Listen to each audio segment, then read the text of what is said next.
everybody.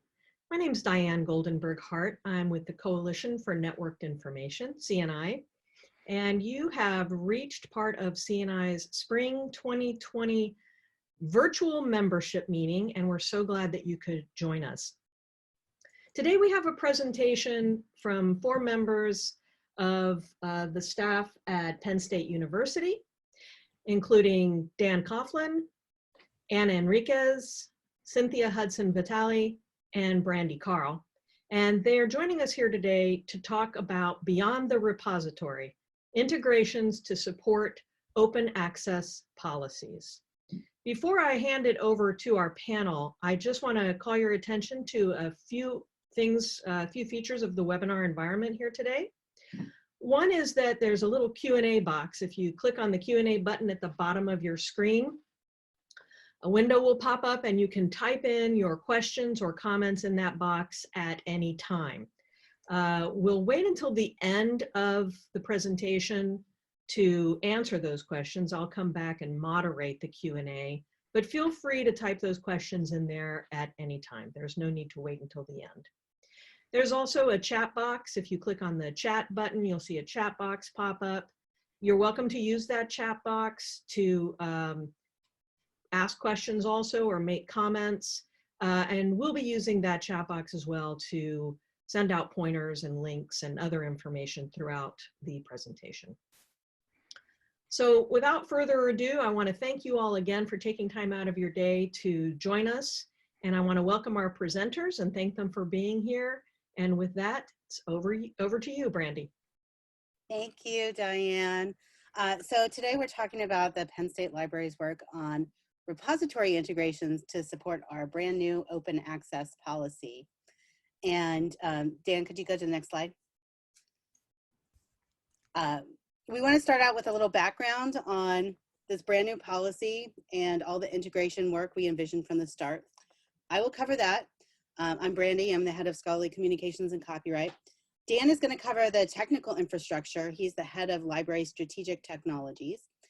And Anna will next cover the social infrastructure. She is our scholarly communications outreach librarian. And Cynthia is going to wrap up our talk today with our future plans, including assessment. Cynthia is the head of research, informatics, and publishing. So that's just like our little roadmap for today. Several years ago, our provost charged a university-wide task force to create recommendations for an open access policy for Penn State.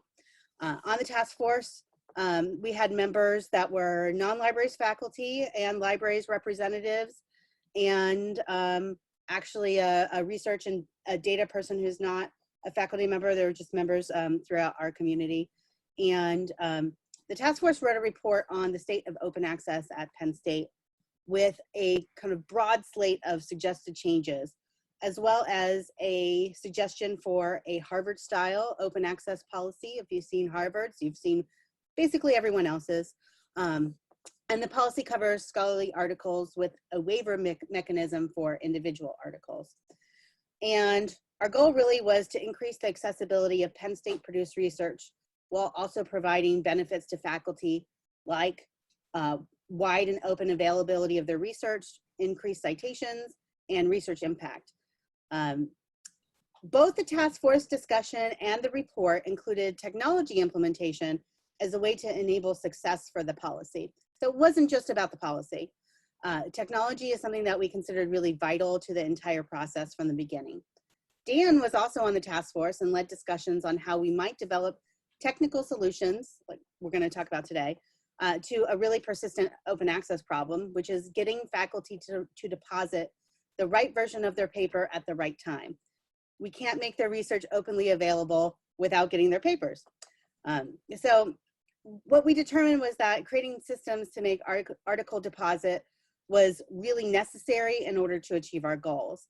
And we recommended mediated automated deposit of scholarly articles into the appropriate repositories, the creation of data and altmetrics collection processes, and overall, we wanted to minimize individual researcher time. While creating additional compliance requirements, which is necessary because we're asking them to do something new, as much as possible, we did not want to burden faculty with the logistics of complying with the policy. What we wanted to do was to create processes that are streamlined, automated, transparent, and that required minimal effort. And this is a really big goal, big and lofty goal that we're continuing to work on. Beyond the technical components needed to be successful at implementing our new policy, we also considered the cultural integrations and social infrastructure necessary to be successful. The report expected that the libraries would create a plan for educating our community about the policy and all the details of implementation. And ultimately, it's a change to researcher workflows, and we really consider the need for outreach and education as going hand in hand with this new policy, just like the technical infrastructure. Next slide, Dan. So the policy was discussed on and voted on at our faculty senate over 2 sessions in spring of 2019. After a very long approval process, it was approved in late 2019 and went live on January 1st of this year. Also of note, in addition to our open access policy, we do have an associated guideline, which is not a real policy, it's just an encouragement, that was approved to encourage the deposit of presentations, unpublished reports, works in progress, data sets, software, anything else that is not a scholarly article. And they're not subject to the open access policy, but we wanted to encourage that as much as possible and to use the repository to do that. The open access report suggests that Penn State updates its policies to better encourage and value open access activities. And that really meshed with our ultimate goal of increasing access to all types of Penn State scholarship. The policy itself is, once again, like very many other policies you've seen, it requires researchers to provide a copy of their accepted manuscript to the libraries to be made publicly available. And we have several pathways for that, which Dan and Anna are going to describe in lots more detail. When the policy became effective on January 1st, beyond our usual manual deposit for our institutional repository, additional deposit options became available. Our waiver system and our new open access website all went live. So besides the institutional repository, there are 3 main parts of our new system: gathering postprints, number 1, when faculty add publications to our faculty tracking system. Number 2, publication discovery in our new library's metadata database. That's LMDDB. Dan will correct me on that one. And number 3 is the waiver system. So the database gathers publication information from lots of sources, which Dan will detail, and it queries an API to discover the open access status of publications. And eventually, later on this year, we'll start to email to remind authors to deposit postprints or to submit a waiver. We still have a lot of hurdles to overcome. We did go with that Harvard-style policy, but we've already discovered we may want to recommend changes in the future that will make the policy a better match to our implementation. We're also working really pretty intensively on assessment planning to discover other changes and improvements that we might want to recommend in the future, or to how to discover those things, and also to track our success. We also continue to work on both improving the technical and cultural integrations that are designed to increase the amount of research we can capture and make available to the public. So with that, I'll pass it to Dan. Thanks, Brandy. And in Brandy's defense, I think I've changed the name of what we should be calling the metadata database about monthly, so I can see why it can be confusing at times. So I'm going to talk about the technical infrastructure that we have at Penn State to support the open access policy, why we did some of the things we did, some of the challenges we have or have had with the system, right? So we're working with a variety of vendor solutions and locally developed software. We have ScholarSphere, which is our locally developed institutional repository, the research metadata database. It's essentially a citation database of Penn State research and publications, and a host of other products I'll talk about more detail in my talk. So initially we set out with a goal of saying we'd like to have 25% of Penn State's research openly accessible as a 5-year plan. Seemed like a bit of a stretch goal based on some of the articles we had read and the research we had been doing. But we thought if we put the right technology in place and had the proper outreach, we should be able to obtain that 25% by 2025. So then we started asking 25% of our research, what does 25% of our research mean? How are we even measuring that number? Where does it come from? There are many sources of research output and scholarship. So how do we know when we've hit that number? Right? Ultimately, we can only measure what we know. So if we're holding ourselves to a number like 25%, we need to measure it based on some number that we're aware of. And how do we know what research output is in terms of publications? At Penn State, we have several systems that have records of faculty activity. We have Pure, a product from Elsevier. For those unfamiliar, it's essentially an application that sits on top of Scopus data, which is Scopus is another Elsevier product, which is, in simplicity, a database of publications from a university. So we had a certain number of publications that Elsevier provided. We had Clarivate's Web of Science that had a similar set of publication or citation data for our researchers that we could access. So we found the Web of Science data to be a bit cleaner and richer in terms of the metadata we were looking at. In particular, we were able to link to grants as well with publications. And then Digital Measures from Watermark. It's an application, a database of faculty reporting. So where Pure and Web of Science show primarily publications, Digital Measures is a system that has more information related to faculty members than those two databases. It has things like student reviews of courses, biographical information. Additionally, it's a system that faculty control the data. So they put that data into the system, and that data is then used to create things like an annual review or a university dossier. So from these systems, we said, all right, this might not be 100% of the publication output at Penn State, but currently it's 100% of what we know. We know there are things that we don't have as well, but we can't measure those. So as a first swipe, this got us a sizable amount of Penn State citations. We knew there'd be a decent amount of work in querying these vendor supplied systems. We know they have valuable data for us to measure our open access content, and we know we want to continue to monitor that data in these systems to continue to be aware of how much research output there is going forward and how much we know is openly accessible. So many of these vendor supplied systems, similar to the ones we have, may market themselves as the single data source you'll need to measure your research output. We viewed each of them more as a source rather than the source. So therefore, we wanted to bring all of the content together into a single database. And our next step was to create one aggregation of this information. And I realize there's a bit of hypocrisy in saying no single database has all this information, so we'll create our own database to have all this information. But we purchased the data. It'd be good to have it for our own purposes, in this case, promoting open access. Additionally, once you get a script working to import all of this, it should work on future imports. So the legwork's largely up front, and this is a long-term play with open access, so we're willing to invest that time up front. So we created a system, the metadata database, to aggregate all the data from these systems and then be able to manipulate it for our open access needs. And so after our import of citations, among other things, it's worth noting we've imported content from other systems as well, so that this can help units on campus have a single source to query for faculty profile pages within their units. But you can't really see, but the second to last line on my slide has publications. And so after we brought in all of those data sources, we have 240,687 citations from these three systems. Right, and we felt pretty good about the quality of this data in terms of being attributable to Penn State researchers, and it had rich metadata that in many cases included a DOI. Because of having the DOI, we were able to take our data set and query it against open access button and then find out which of our publications were available in open access repositories. So there was some discussion within our team on should we download these files and put them in our institutional repository to increase the amount of content in there.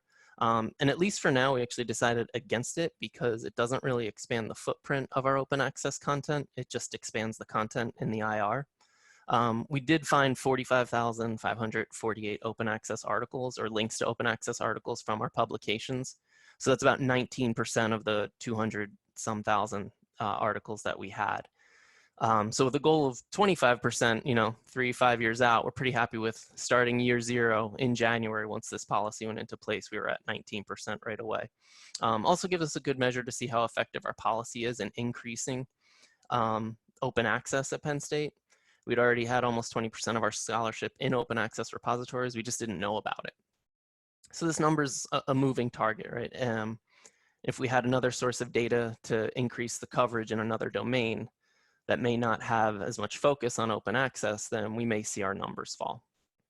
For this reason, we're snapshotting our databases, which is just taking a picture of the data each year so that we can analyze it and not only compare the numbers year to year, but our hope is to find better ways to analyze why those numbers are changing. And I've thrown a lot of application names at you, so just quickly reviewing those names and their intentions of the applications I've mentioned. We have the metadata database, which is internally developed citation index of our research publications at Penn State. It includes a link to open access content if that link exists. ScholarSphere is our institutional repository that's internally developed. It's where we hope to store open access publications that aren't already in other open access repositories, as well as open data, etc. And we have digital measures, which is a vendor-based solution for faculty activity reporting. Our intention, right, as we said, is increasing the access to our scholarship. And the first step was discovering that scholarship. The second step is finding out what is already openly accessible. After seeing what's accessible, now our step, right, is we're able to try and increase that footprint of open access scholarship by gently nudging on researchers' shoulders to provide us a copy of their publication that they have the right to make openly accessible. So we came up with 3 places where this could happen, where we could like ask faculty, hey, can you provide us this content? And the first one is adding content via digital measures.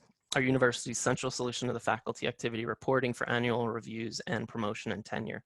Faculty already have a defined workflow there where they report their activities for the previous year. We use digital measure to capture coursework, grants, advising, all types of faculty activities, including publications. So for those not familiar, it's a vendor product from Watermark.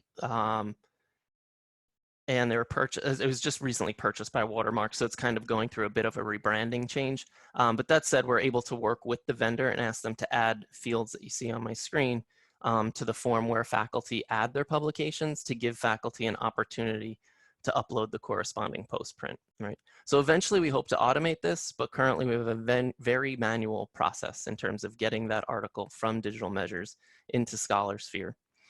We run a report. Essentially, we get a list of the files that have been uploaded and to digital measures with the corresponding metadata, so the author, the publication information, a link to the file. And then we have someone on our team act as a proxy to upload that file into ScholarSphere and update our metadata database.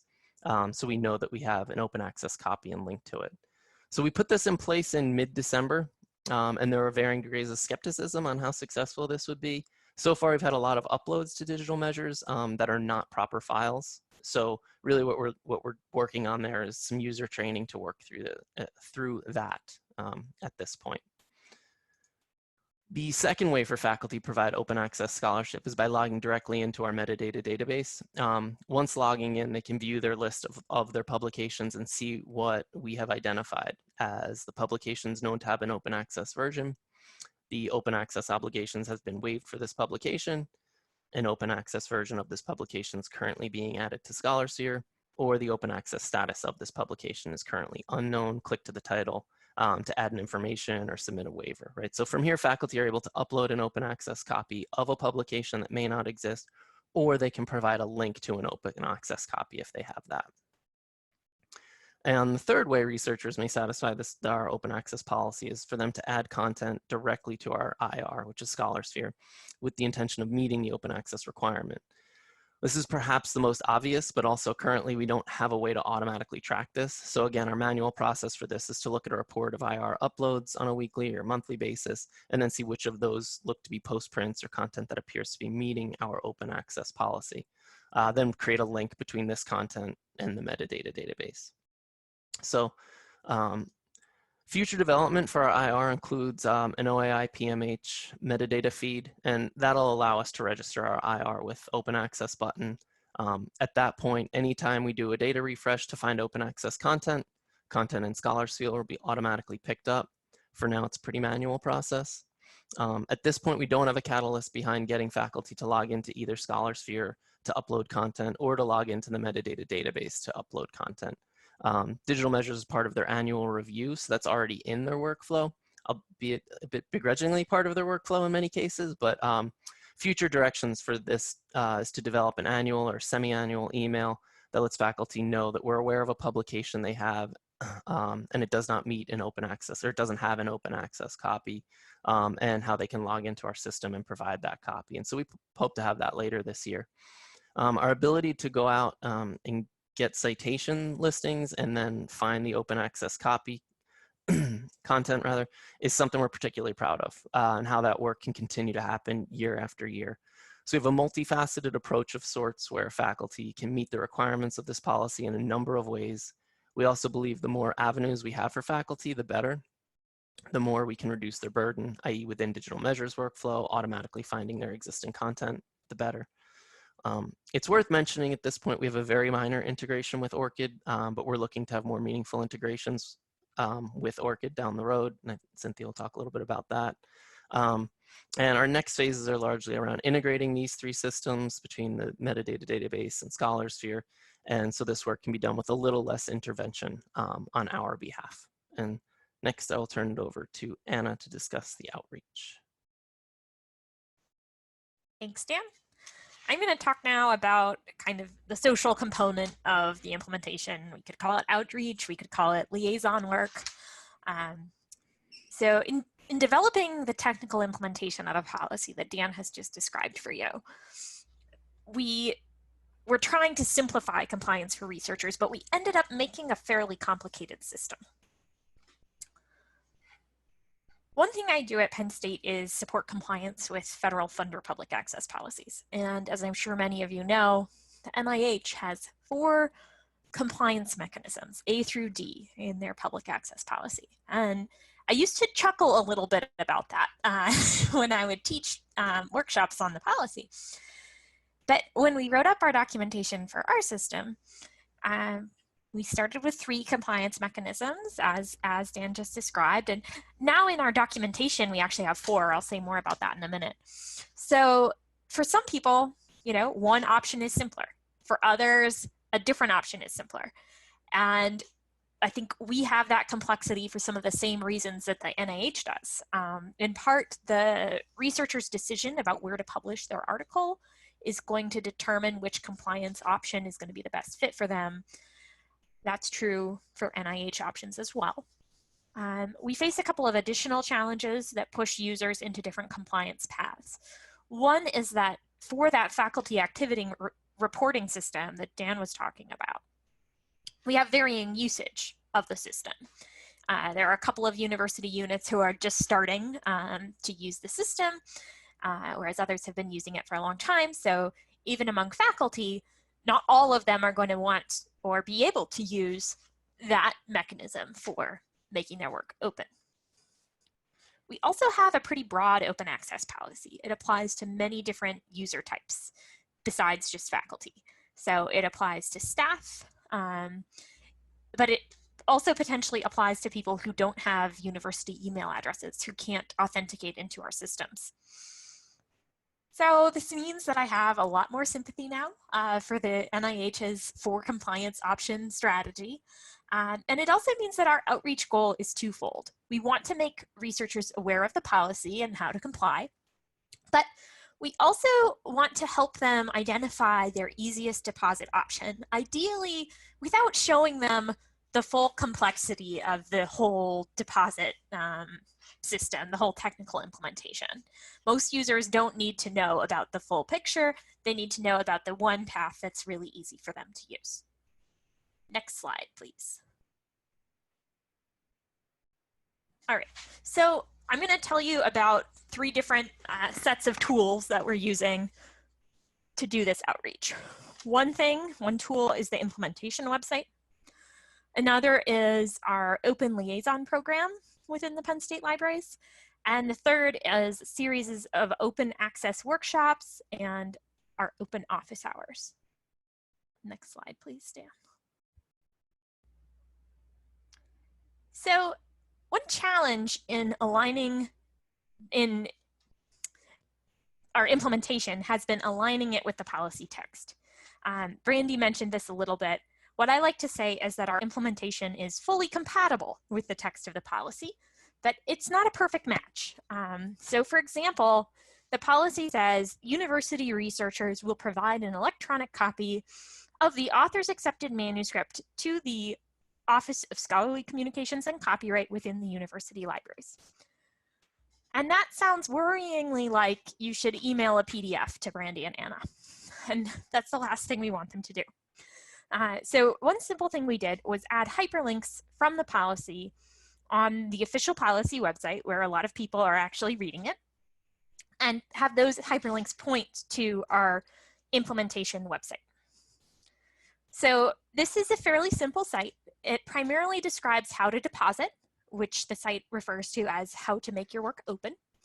And it also talks about how to get a waiver of the policy. There's also FAQ, contact page, etc. On the Make Your Work Open page, researchers are confronted with those troubling 4 options that I already mentioned. So those are the 4 options that are listed here on this slide. The first option describes the process for uploading via the faculty activity reporting system. For faculty who are already using that system and whose articles are not already OA, that's the simplest option.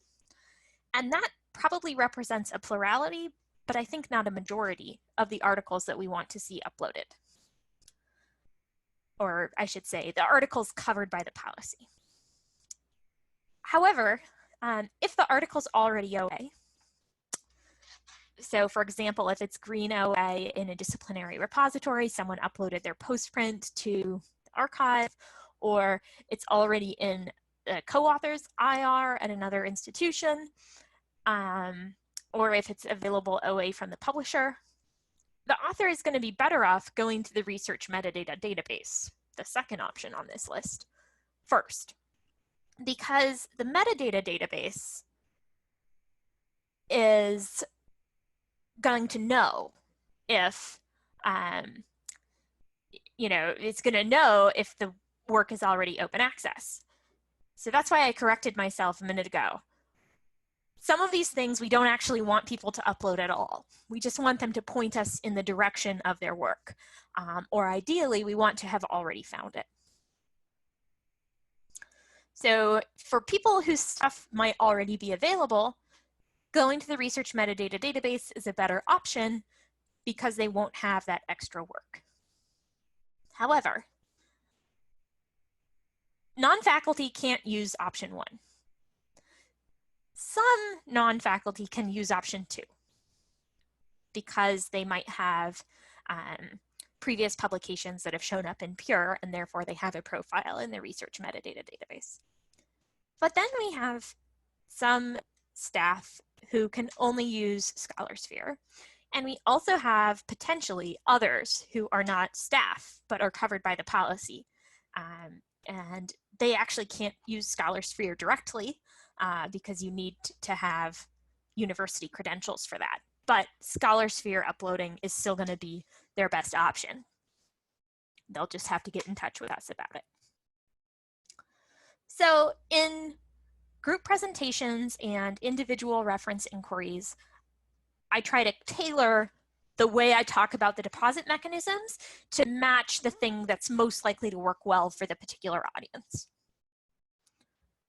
I mentioned that we had to add a 4th compliance option to this list shortly after launching the website. So in early January, we launched with just 1, 2, 3. But then we added using another OA repository or an OA publication method of your choice. So as Dan explained, if you use an OA repository or an OA publication method, the research metadata database is actually going to find those things. So if we're being precise, this is a variation on option 1. But when we started doing outreach on this, it became clear that presenting it this way was really confusing to some researchers. So we made option 4 specifically to attract people who are thinking about, I've already done this OA thing. What do I need to do now to comply? And what we're saying there is essentially, hang tight. You've already made it open access. You don't need to do anything else.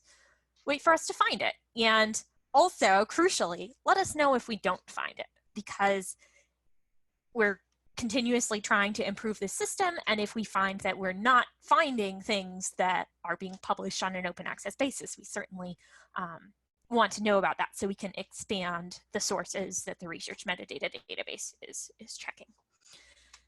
So having a page for that option gives us a place to go into more detail about the research metadata database. Talk about how it works, what sources does it use, how quickly should we expect it to find an article that's recently been published. And that information doesn't belong on the page for option 2, because option 2 is going to attract a lot of people. Most of them are not going to care that we're using unpaywall to check for the open access version. And they're not going to want to know how to check that the disciplinary repository where they posted their postprint is among unpaywall sources. But somebody who's in the habit of using a particular disciplinary repository, that's really useful information for them.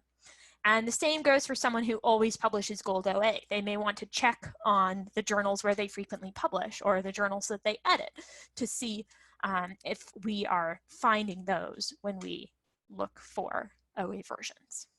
So essentially this fourth option is for power users. It's for the people who already know what they're doing, and we can go into a little more detail on that page. In addition to all those ways of depositing in compliance with the policy, we also have the get a waiver option on the same website. It's pretty prominent alongside make your work open. So when a user clicks on the get a waiver link, they're forced to authenticate so that we can either send them into the research metadata database where there's a waiver form, or if they don't have a profile there, we send them to a backup form. And this is another example of how the implementation is differentiating between users in order to deliver the simplest possible experience for each of them. Next slide, please. All right, so I also need to say a little bit about our Open Liaison program. Many liaison librarians participate in this program. It provides training and support for working on open access and other open issues, open education, open data, etc. This program started a couple of years ago while the open access policy was still being drafted. Having it already in place when the policy came up before Faculty Senate, was approved, went into effect, was really helpful because those folks already had that training. Participation in the program is voluntary, and in many cases there's just one open liaison acting as a representative for a larger group of liaison librarians working together in a disciplinary area, such as the sciences or at a particular location, like one of the campuses of Penn State. So not everyone who has liaison duties is part of this program, but that has pluses and minuses. You know, it works well in the sense that not everyone has that additional training requirement, essentially, but it's also challenging because not everyone is getting that additional training. Can you go to the next slide, Dan? So alongside the Open Liaison program, our open access workshops are another helpful tool in the outreach toolbox. So I provide template materials for two types of workshops. One is on the Penn State open access policy, and one is on the open access movement in general. They also both come in short and long versions, short being 5 to 10 minutes and long being an hour to an hour and a half. I teach workshops like this that are open to the public, the whole university community, but I also do customized workshops alone or with others for university groups. And I support liaison librarians in their outreach efforts so that they can adapt these materials to meet local needs.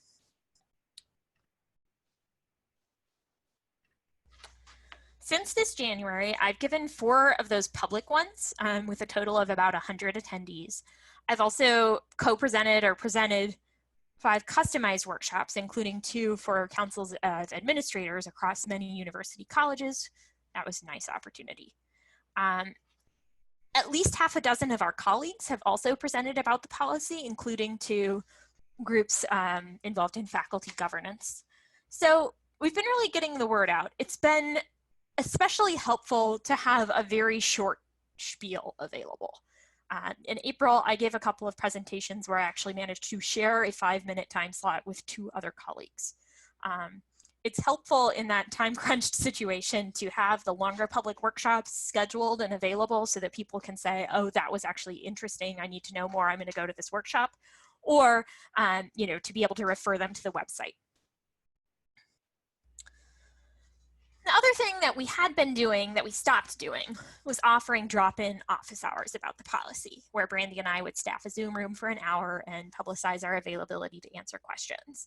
In total, from January to the end of April, 1 person dropped in over all the different times we did this. So she was actually a library colleague who had already been very proactive in learning about the policy. And so we stopped. We decided that it wasn't a good use of time to keep offering them. I think it was nice to have them to begin with, even though we didn't get many, or really we just got 1 taker on attending these office hours, because being able to say that they were available was really helpful. We also get a couple of reference inquiries a week about the policy, and we answer those via email and do consultations as well. We set up consultations in part to be the replacement for those set office hours. It's much easier to manage scheduled consultation appointments. So now over to Cynthia to talk about future plans. Great, thank you. So Danny has already mentioned a number of the future plans, but we also felt it was important to pull this information out and highlight how we really are moving forward. It was important to us to meet and exceed our needs for a user-centered solution that really didn't add additional burden to faculty over the next few years. And to do this, we will be continually assessing and improving our solution. Thus, our process and our workflow is not meant to be like over and done, and this is all we're doing, but rather it is iterative, and we really seek to improve upon it and refine it over our time. So our next round of development will focus on a variety of distinct feature enhancements, some of which are already in development. Some of this hadn't started in March, but since that time had come up. So the first enhancement we will focus on is pushing metadata about known open access works to individual ORCID profiles. Given integrations between ORCID and a number of existing profiling systems and platforms, this auto-population of researchers' ORCID profiles will ease future publishing in journals that require an ORCID, as well as the building of funder-required biosketches. So we really see this as not just benefiting us at Penn State and pushing forward OA, but also contributing to the research ecosystem that a lot of our faculty work within. So we'll also be developing an email nudge program for the implementation workflow.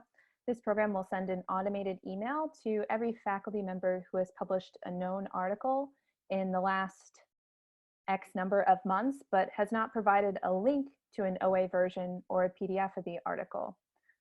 So this will essentially send an automated email to somebody, which we have identified through our metadata aggregation from Pure and the other technical platforms that Danny spoke about, and then ping them to request an OA version. Finally, we hope to automate as much of this workflow that is manual as possible. As Danny mentioned, currently for anything that's not uploaded through digital measures, we have to manually download it, review for appropriateness and accuracy, really try to take an educated guess as to whether or not it is a postprint, and then upload it into our institutional repository. And then also include that metadata over in the researcher metadata database. So the workflow and the workload for this process has been manageable so far. As an aside, we have noticed a number of non-postprints being uploaded to the platform and have added a step to our process to reach out to the author to obtain the appropriate article version. After we release a new version of our institutional repository, hopefully in August of 2020, we will have APIs, so we will be able to better connect to digital measures and the researcher database. There will always obviously probably be some sort of human component or checking or verification, but we are also exploring some other solutions that can do things in an automated fashion, such as scan a PDF for any journal names or something like that that might indicate that it's actually a publisher subscribed or a publisher provided version. Next slide, Danny.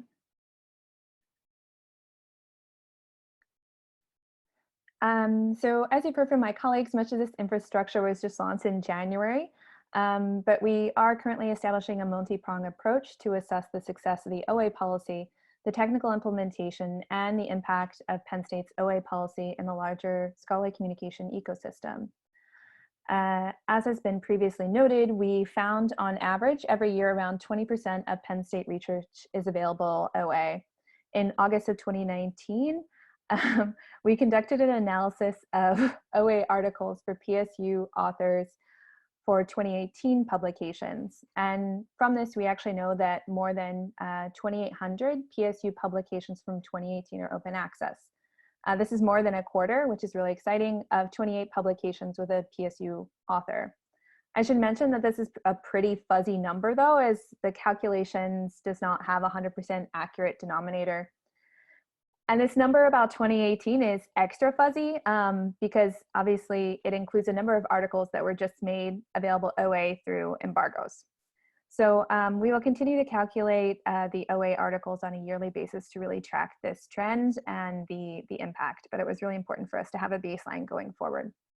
Around the yearly mark, so next January or so, we plan to reach out to faculty at various points along their promotion and tenure timeline and across departments and colleges to conduct user testing on the workflow, wording, and design of the various components of the technical implementation. As Anna noted, we've already been iterative in the different methods we've put in place for compliance, but we're always looking for ways to improve what we've established. As all of you know, and this is probably very much talking to people who already agree, open access is about providing equitable access to information that is otherwise locked behind paywalls and inaccessible to those who can't pay the fees. And to better track this goal about equity of access, we will also be exploring and building upon previous research to understand the broader impact of the Penn State open access policy. To do this, we plan to conduct a citation analysis of a sample of PSU author works, both pre and post OA policy, to understand how and if this broader access results in more use and citations of the research. I think it quickly became apparent in the current public health climate that open access to research, data, and other research outputs is key to advancing scientific discovery and solving real-world challenges. Through our new policy and robust implementation program, Penn State is confident going forward they are a key contributor to this open ecosystem. And we've been very welcome and pleased to share our implementation program with you. So with that, Danny, next slide. We thank you very much for coming and hearing about how we're handling this, and we're curious to hear your questions. Thank you. Thank you. Thanks to all of our panelists for a really interesting presentation. And I was just looking at the policy, or I guess it's really the recommendations that was posted exactly a year ago. And it's amazing what you all have accomplished in that amount of time, frankly. So thank you for coming and talking to us about this. And I want to remind all of our attendees that there's a Q&A button at the bottom of your screen where you can type in your questions or type them into the chat, and our panelists will be happy to address them now. And also, just to let you know, you can raise your hand in this environment if you'd like to make a question, ask a question live, or make a comment live. Feel free to do that and I can unmute you. And so let me just move in right now. We have a question already from Kristen Weichedel, who asks, how were you able to get institutional buy-in for this policy? Hi, it's Brandy. I think I'm going to take this one. So the provost really led the charge on this and charged the task force with you know, making Penn State a leader in the open access movement. So I think everything really flows from our central university administration wanting this to happen. And as I said in the beginning, you know, we had a very long approval process, but ultimately the report went for discussion at the Faculty Senate, and that was really important. I think the other thing that really led to more buy-in is that we had solutions, and that we were thinking about solutions, and making it easy for the faculty to comply with the requirements of a future policy, which is now our policy. I think that's really the most important thing. And it's quite different than other institutions' experiences. You know, 10 years ago, policies were made and then everyone figured it out. And we had the benefit of figuring it out as we got the policy approved. So it's a little different now than it was passing a policy 10 years ago. Yeah, it's good. That's a really good point. Thanks, Kristen, for bringing that up so that we could kind of clarify that. And thank you, Brandy. And I was, along those lines, I guess I was thinking, I think you mentioned, Brandy, during your presentation that although you followed Harvard's model or something similar, you may be considering some changes to the policy. Do you have some changes in mind already? Are there things that you're considering, or any kind of evaluative exercises yet about what's working and what isn't? Well, Anna may want to jump in on this as well. While we see the implementation that we have, those kind of 4 pathways, is compatible, we think that the policy could be more clear on basically seeing any open access version upon publication as okay. That is, you don't have to supply it to us directly, that we just want to, as Danny said, expand the footprint of what is available, right? And that really is our goal. Our goal is not necessarily to have it for ourselves, but to have it for the world. So we think that that's, you know, it could be improved with some clarity, but also at this point, it's not clear if it's worth that kind of engagement with updating it. But we think that we'll know more in a few years about where we want to recommend changes. Although most of our changes, I think, are going to be on the implementation side.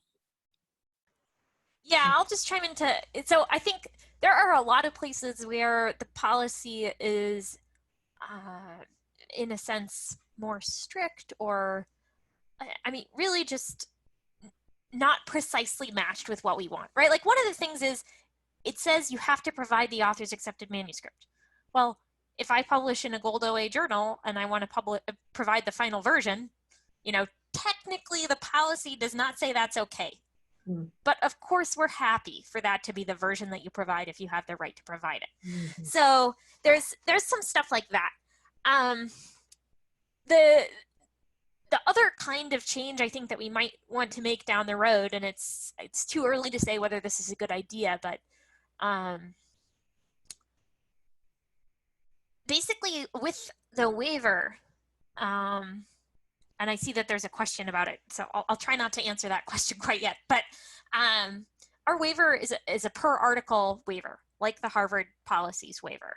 And we very much bought into kind of the logic behind having a waiver that's part of the Harvard model policy, and you know, Stuart Schieber and Peter Super's comments on the model policy. And seems like perhaps that is not actually how things are working at a lot of institutions today. And the landscape of how publishers treat attempts to negotiate on the part of an author, or how publishers treat an addendum, you know, it's really different from 2008 when Harvard was passing its OA policies. So I think that's another area where we might need to think about changes. Okay. And well, while you mention waivers, since we do have that question, can you go ahead and clarify? This is from Lori Smith, who's asking for someone to please explain the waiver and the need for it. Yeah, sure. So, well, this is a waiver on a per article, per publication basis. So when we say, fill out the waiver form, it means that an author is going to go in there and put at a minimum the article title and the name of the journal. And then we hope we will be able to match that with the citation when we find out that it's been published, when it comes in from Scopus, or when they put it in Activity Insight, or comes in from Web of Science. We hope that we'll be able to tell that that thing where you used the original title that you later changed and you misspelled the name of the journal is the same as the thing that you actually published, that we'll be able to match waivers with metadata. And then we're going to not send them an email, essentially. But on the legal side of things, the waiver is a waiver of the non-exclusive license that the policy causes an author to grant to the university. And this is an area where there's a fair amount of heterogeneity among institutions, and an area where following Harvard's example would have gotten us into trouble, at least, because Harvard considers scholarly articles written by faculty to not be works made for hire. And now I'm going down like a copyright rabbit hole. But they don't consider those to be works made for hire at all. They subscribe to the teacher exception, which is this old common law thing. Happy to talk more to anyone about this, but I'm sure you don't want to hear it. But Penn State and a ton of other institutions think that those things are works made for hire. And so the structure of who starts out as the copyright holder and who's licensing what to whom is different at Penn State than it is at Harvard. And so that part does work a little bit differently for us. Okay. All right, that was helpful. Thank you very much, Anna. Okay, and now we have a question from Hannah Frost. What are the core critical roles or positions needed in place to get OA off the ground at a university? I really think that's going to differ from place to place. So I want to make a point before I answer that question, which is lots of places have open access policies without a technical implementation, and the policies are not very successful.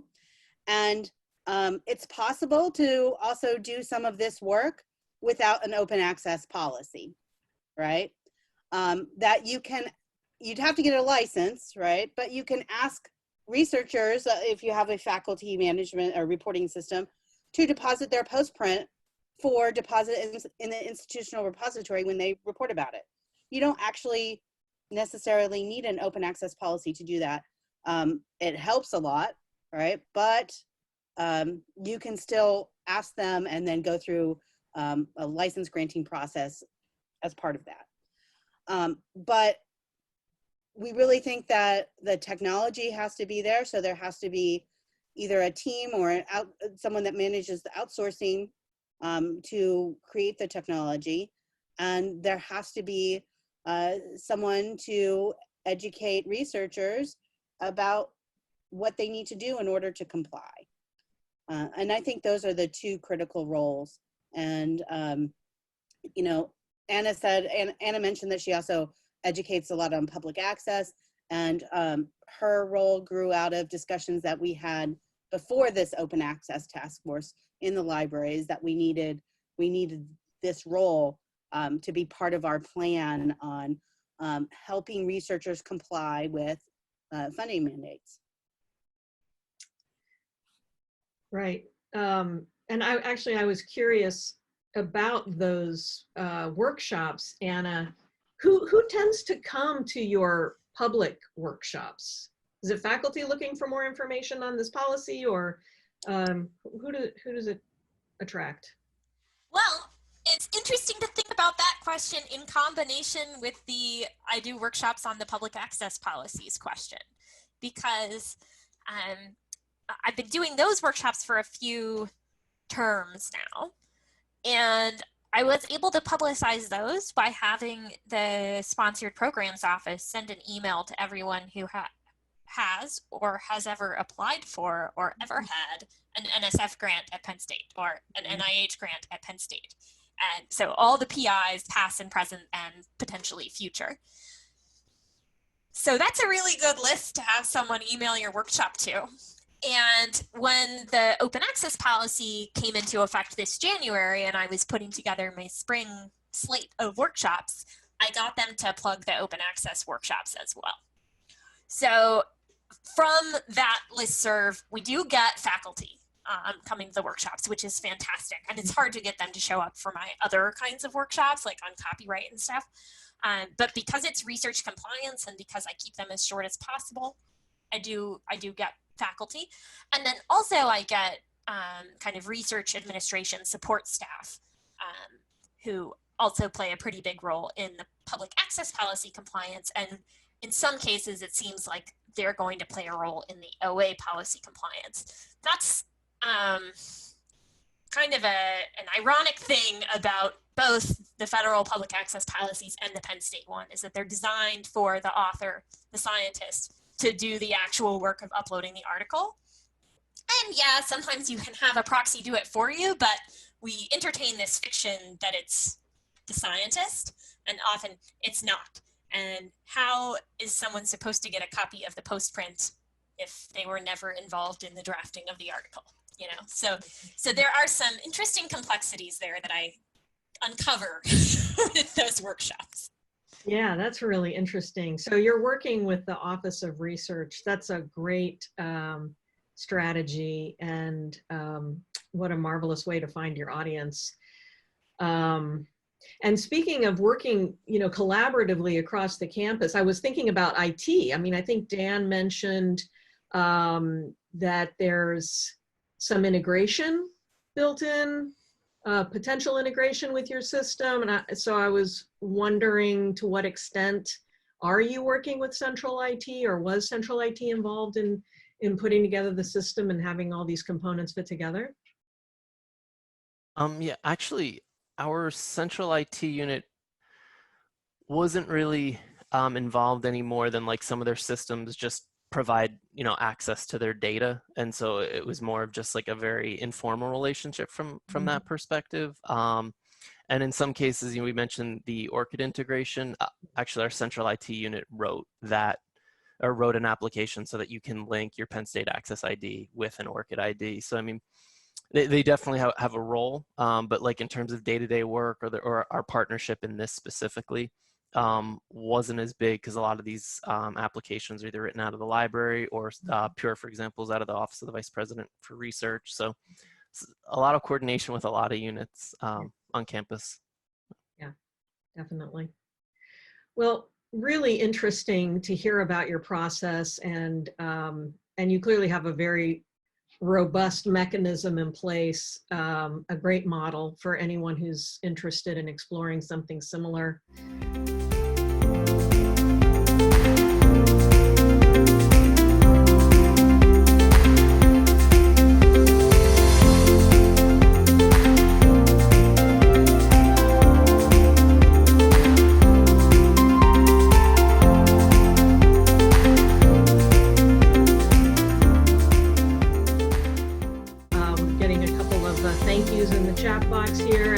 Yeah, it really was a marvelous presentation. So thank you all of our panelists.